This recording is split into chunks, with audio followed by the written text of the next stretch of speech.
Menteri Kesorkar Pedeng Ashwini Vaishnaw la Pyllait Paidbah yung FM transmitter bersipau kilowatt bertemai ha All India Radio Kokrajhar benda kesngi pen bahai ki jing syakri jongka naga benda kathan sep ngi ke jela Assam. Uni transmitter ba Shongdor San Point Henry Klur Tingka Blashna ka pendon kami utawa Dudarshan ubladon lupa uban tereka ke jeli ka bapo nyopo kilometer ban ai jeng mentoi ki lai million ngut ki brio ha Kokrajhar bagi distrik ki Bamarjan ka baken thop ia ka Bon Gaigao Dhubri Chirang Bat Gulpara. Lakmi lentiru bakani kan ailat ban penyo ki kubor ki program tenrai bat kiwe-kiwe.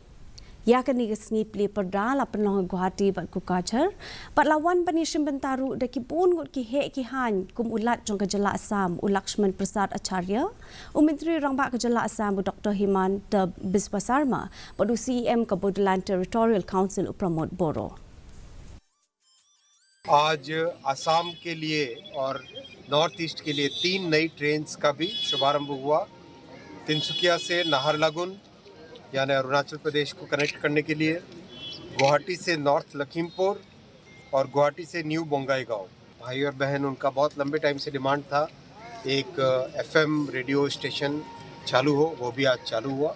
तो आज ये 3 बड़े काम माँ कामाख्या की इस पवित्र नगरी से, पवित्र भूमि से आरंभ हुए। आप सबको बहुत बहुत धन्यवाद।